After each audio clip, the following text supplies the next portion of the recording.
Travelling through Ireland, you'll soon realise the Irish have a knack for seamlessly blending history into modern life. The medieval city of Kilkenny, on the banks of the River Nore and an hour and a half southwest of Dublin, was once the country's capital.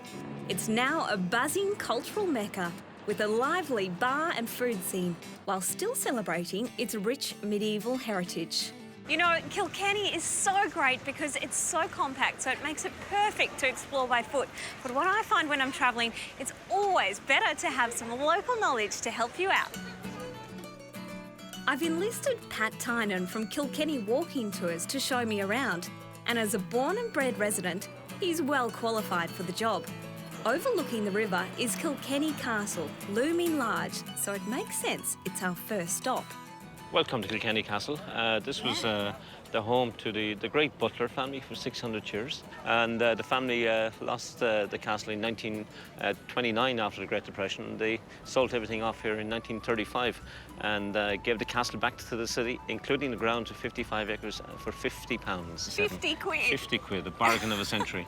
The city prides itself on its cultural scene and is a hub for both artists and musicians, whether contemporary or traditional.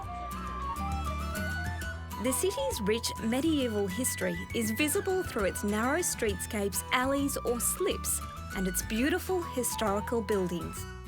You've just reached the dead centre of Kilkenny, Kate, but we're at the oldest ecclesiastical site in Kilkenny, and the round towers going back to the 10th century, and then the cathedral opened in 1285. Tell me about the tower, because it seems very impractical. Why's the door up? Visitors to our city, they call them chimney stacks, but they had a good use one time for the monks, because if they were being attacked, they were used as lookout or hideout towers. It's 100 feet, and the doors were 10 feet off the ground. Once they got inside, they pulled the ladder up, so it was impossible to get inside. No good for the leprechauns, that one. Not that they would, no. Not until after 1759 when Guinness came in. Most of them grew up and they started climbing up there. Right, come on. Apart from its rich history and picturesque beauty, Kilkenny is also well known for its lively entertainment scene and buzzing nightlife. But even during the day, there's no shortages of places to drop in for a pint. Sightseeing can be thirsty work, you know. This is the oldest pub in our tavern in our city, Kittler's Inn, going back to 1324.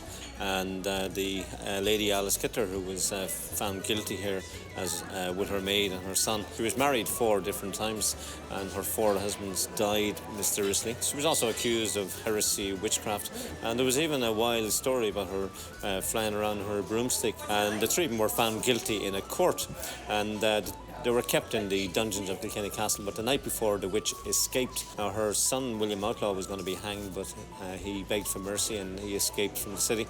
And that left the maid, Petronella. Poor lady was whipped through the streets. She was the first lady burnt alive in Ireland for witchcraft in 1324.